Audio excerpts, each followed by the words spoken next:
Bismillahirrahmanirrahim. Assalamualaikum warahmatullahi wabarakatuh.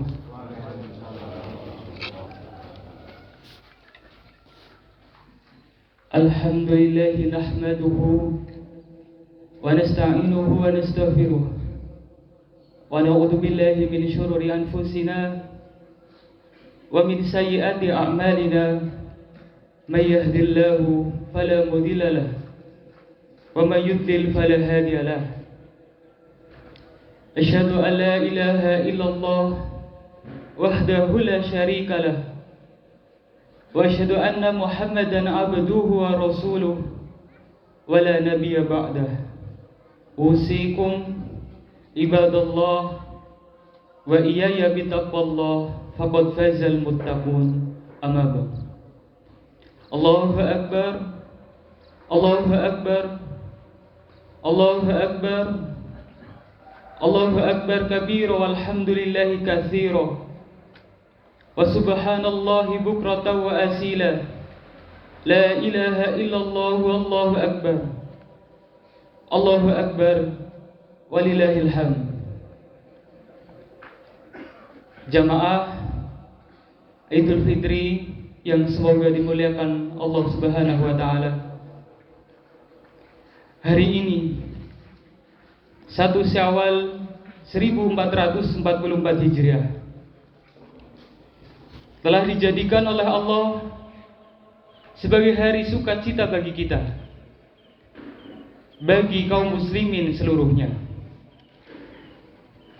Kita baru saja menempuh proses penyadaran kembali arti pentingnya hidup kerohanian yang transendental, yang selama ini terbelenggu oleh tuntunan hidup fisikal material, kebutuhan hidup secara fisik, tetapi lalai terhadap kebutuhan hidup kerohanian.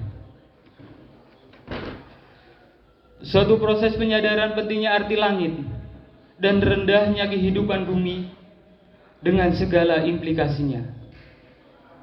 Pentingnya ruhaniah kita kurang atau bahkan tidak mendapat perhatian, sehingga ruhani kita menjadi gersang, kurus dan tidak terurus.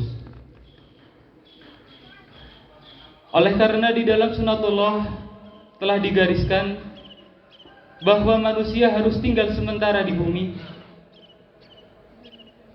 maka tak terhindarkan hukum gravitasi bumi menarik tubuh fisik manusia demikian kuatnya. Bahkan kemudian jiwa yang telah diambil kesaksian ketika anak Adam mau diturunkan di bumi, tak kalah kuatnya ikut-ikutan tertarik ke dalam gravitasi bumi, sehingga jiwa lupa akan asal-usul dirinya yang telah bersaksi bahwa Allah lah yang dipertuhankan. Puasa sebagai kewajiban bagi seluruh umat beriman, kalian dan sebelum kalian, dimaksudkan agar ruh kalian, agar jiwa kalian melawan gravitasi bumi dan beranjak sedikit demi sedikit mendekati langit, kemudian menerobosnya dalam konsentrasi tafakur khusyuk. Ketakwaan mengarahkan mata rohani ke Zat yang maha besar, ke Zat yang bumi dan langit tak berdaya dalam genggamannya. Maka dari itu jamaah salat Id yang berbahagia, marilah kita tingkatkan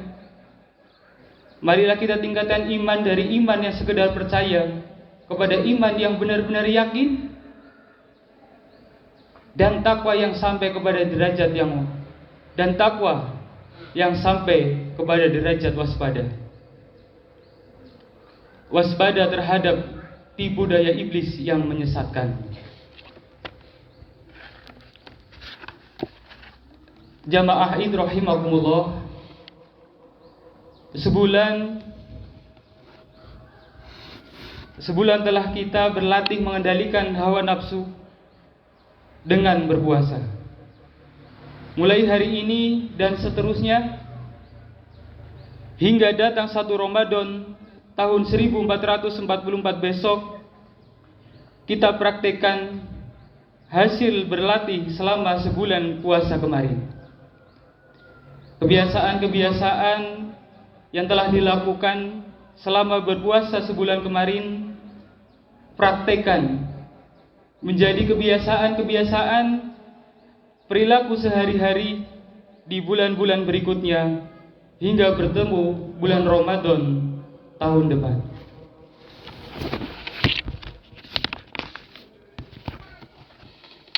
Bersegeralah kepada ampunan Tuhanmu dan kepada surga yang seluasnya seluas langit dan seluas bumi yang disediakan bagi orang-orang yang bertakwa.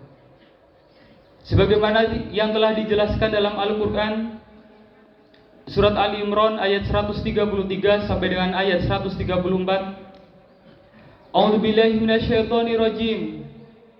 Wasari'u ila maghfiratin min rabbikum wa jannah arduhas samawati wal ard umiddat lil muttaqin alladzina yunfikuna fis sarra wad dharra wal kadhimina ghaidha wal 'afina 'anil nas wallahu yuhibbul muhsinin.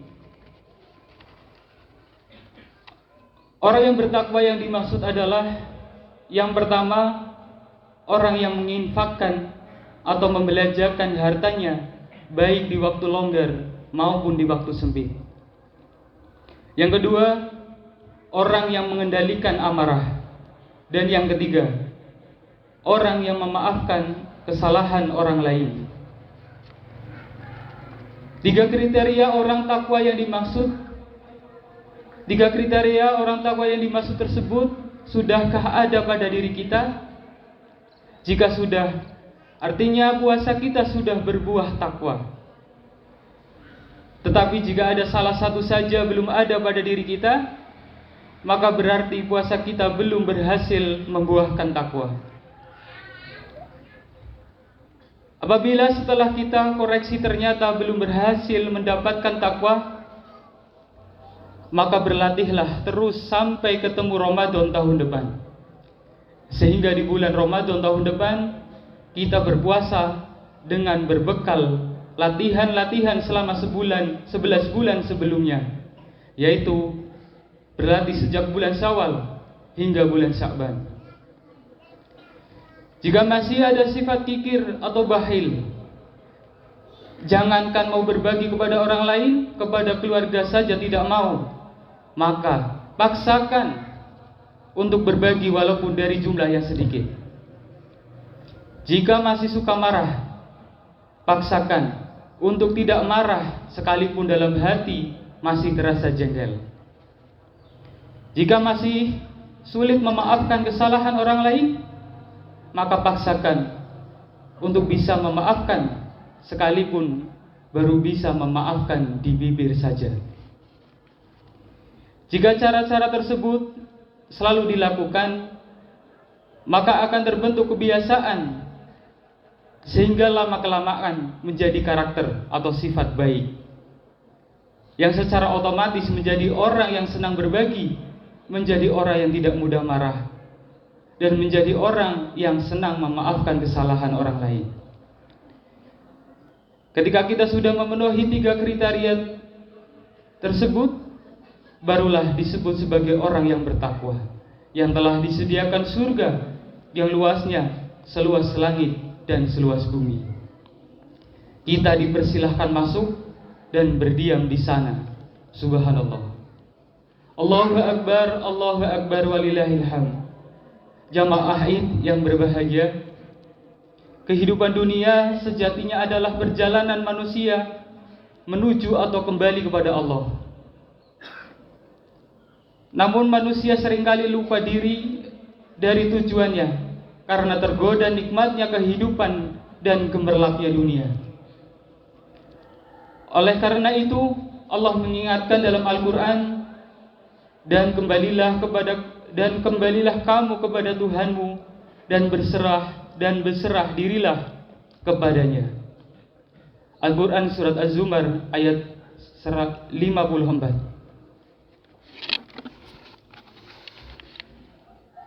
Manusia tidak tahu ia akan dilahirkan dari mana.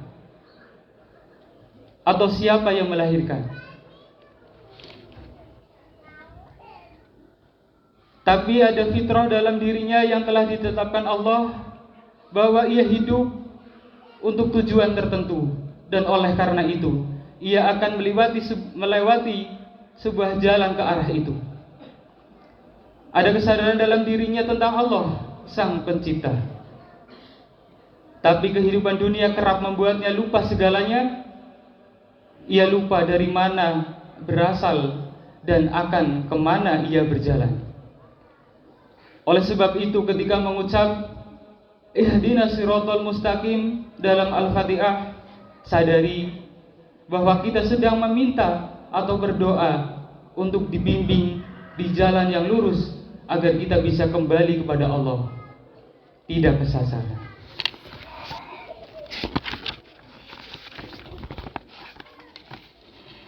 Allah dan Rasulullah mengingatkan dan menegaskan manusia pada hakikatnya tengah berjalan menuju Allah. Dunia menurut Rasulullah sekedar tempat berteduh, persinggahan sementara sebelum lanjut ke tujuan akhir, yaitu Allah.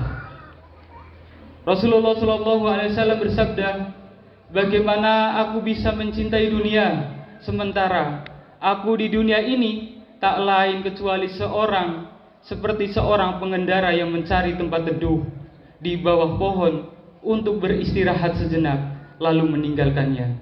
Hadis riwayat At-Tirmidzi. Allahu Akbar walillahil hamd. Bapak, Ibu, saudaraku, hidup di dunia yang teramat singkat ini janganlah disia-siakan. Janganlah kita tergoda dengan pernak-pernik kehidupan dunia. Jangan tergoda oleh keindahannya, sebab pernak-pernik kehidupan dunia adalah jebakan. Jika kita terjebak, kita tidak bisa pulang kembali kepada Allah. Jika tidak bisa kembali kepada Allah, maka pada kehidupan setelah mati akan mendapatkan siksaan yang menyedihkan. Hidup setelah mati bukan lagi dalam kenikmatan, tetapi hidup dalam penderitaan. Bisa jadi hidup sebagai binatang atau sebagai makhluk-makhluk lain yang hina. Itulah orang-orang yang belum bisa kembali kepada Allah. Adapun orang-orang yang sudah bisa kembali kepada Allah, hidup di alam barzah atau alam kubur, berada dalam kenikmatan. Itulah yang disebut nikmat kubur. Inilah orang yang sudah ilaihi roji'un, kembali kepada Allah. Bukanlah sesungguhnya segala sesuatu berasal dari Allah. Innalillahi. Oleh karenanya, saudaraku, Bapak Ibu saudaraku, marilah kita gunakan sisa umur hidup ini untuk mencari tahu jalan pulang kembali kepada Allah, yaitu melalui pengajian-pengajian. Carilah guru yang tahu jalannya, bukan guru yang hanya tahu ceritanya. Sebab guru yang baru tahu ceritanya belum tentu tahu jalan pulang kembalinya. Bapak, Ibu, saudaraku, mari kita renungkan sejenak tentang hidup ini. Sudah berapa lamakah kita ini hidup di dunia? Mungkin ada yang baru 10 tahun, 20 tahun, 30 tahun, atau sudah 40 tahun, 50 tahun, 60 tahun, atau sudah 70 tahun. Apa saja yang sudah kita lakukan? Beribadahkah atau mencari harta? Apa saja yang sudah kita dapatkan? Jika hidup ini untuk beribadah, apakah yang sudah diperoleh? Pahalakah? Jika merasa mendapat pahala, apakah kita yakin bahwa ibadah kita mendapat pahala? Jika hidup ini untuk mencari harta, sudah berapa banyak harta yang dapat dikumpulkan? Jangan sampai kita mengalami rugi dua kali. Rugi mencari harta ternyata tidak mendapatkannya, dan rugi di kehidupan berikutnya dalam penderitaan, karena selama hidup di dunia tidak pernah mencari tahu jalan kembali kepada Allah. Karena sehari-harinya sibuk dengan urusan harta dan lalai mencari tahu jalan pulang kembali kepada Allah Subhanahu wa taala. Allahu Akbar walillahil hamd. Bapak Ibu, saudaraku yang sangat saya hormati, cobalah kita pikirkan sejenak tentang hidup ini.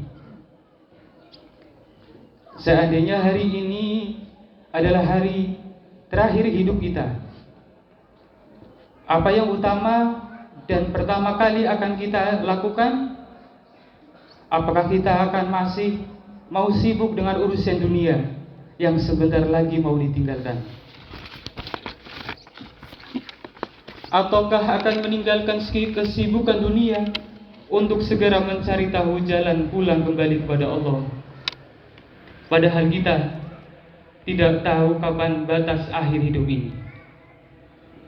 Belum tentu yang usianya lebih tua meninggal terlebih dahulu. Bisa jadi yang usianya lebih muda justru meninggal terlebih dahulu. Apabila ajal sudah menjemput, kita tidak bisa menolaknya, sekalipun kita masih muda dan gagah perkasa dan sehat walafiat. Tetap saja malaikat maut mencabut nyawa kita.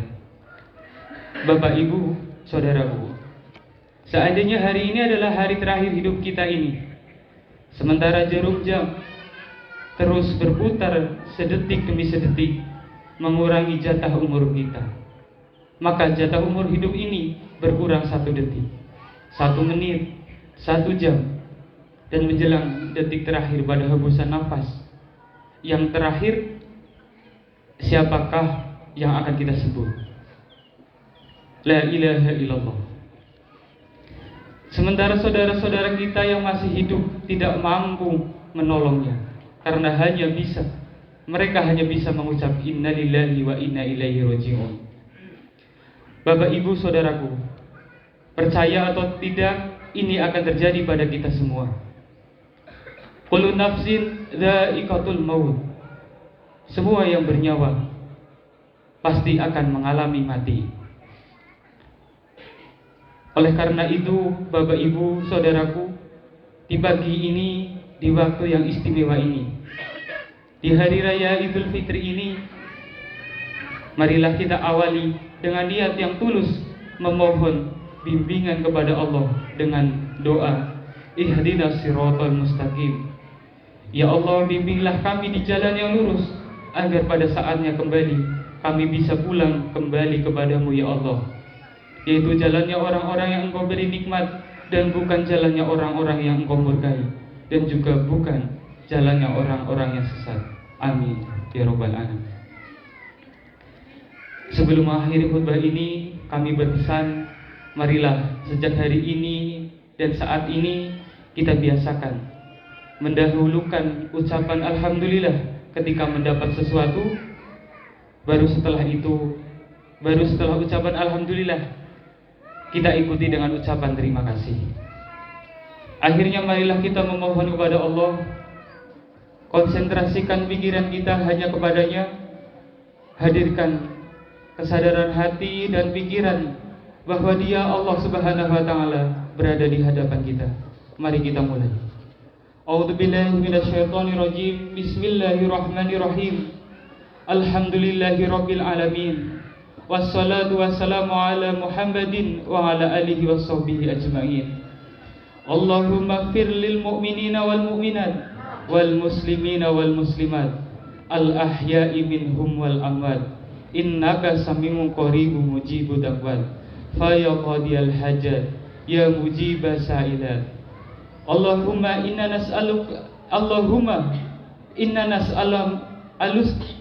nas'aluka salamatan fid dinina wa afiatan fil jasadina wa ziyadatan fil ilmina wa barakatan fi rizqina wa taubatal qoblal mautina wa rahmatan indal mautina wa maghfiratan ba'dal mautina bi rahmatika ya arhamar rahimin. Allahumma taqabbal minna salatana wa jami'a ibadatina biridhaka wa fadlikal karim wa tub alaina innaka antat tawwabur rahim. Rabbana la tuzigh qulubana ba'da idh hadaitana wa hab lana min ladunka rahmah innaka antal wahhab. Rabbana hab lana min azwajina wa dzurriyyatina qurrata a'yun waj'alna lil muttaqina imama. Rabbana atina fid dunya hasanah wa fil akhirati hasanah wa qina adzabannar. Subhana rabbika rabbil izzati amma yasifun wassalamun alal mursalin walhamdulillahi rabbil alamin. Allahu akbar, Allahu akbar, Allahu akbar walillahil hamd. Wassalamualaikum warahmatullahi wabarakatuh.